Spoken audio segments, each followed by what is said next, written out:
তোমার রব কি বলে জানো? তুমি যাকে আমার চাইতে বেশি ভালোবাসবে, আমি তাকেই তোমার কাছ থেকে দূরে নিয়ে যাব আর তোমাকে বড্ড একা করে রাখবো। তিনি আরো বলেন, কখনো বলবে না যে তাকে ছাড়া আমি বাঁচবো না, কিন্তু আমি তোমাকে তাকে ছাড়াই বাঁচাবো। পিছনের সব আবেগ কেড়ে নিয়ে তোমাকে দিব্যি সামনে এগিয়ে নিয়ে যাব। তুমি কি দেখো নি, ঋতুরাও যে 2 মাস পর পর বদলাতে থাকে, ছায়া দেয়া গাছের পাতাও তো শুকিয়ে যায়, আর যখন সবর হারিয়ে ফেলে তখন ঝরে পড়ে। কিন্তু তোমার রব তো ধৈর্যশীল ও পরম দয়ালু। তিনি তো সেই ঝরে যাওয়া পাতার ঢাল থেকেও সবুজ পাতা গজান। তুমি কি দেখছো না তোমার স্রষ্টার এই নিদর্শন?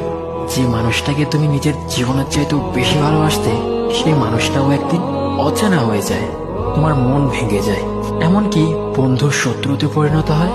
আর খানিক সময় পর শত্রু বন্ধুতে পরিণত হয়। যে মানুষটাকে তুমি নিজের জীবনের অংশ ভাবতে, সে মানুষটাও প্রতারণা করে। বুঝি না, এত কিছু হওয়ার পরেও তুমি তোমার রবকে বাদ দিয়ে সেই মানুষগুলোর উপরই ভরসা করো, যারা তোমাকে প্রতিনিয়ত কষ্ট দিয়েছে।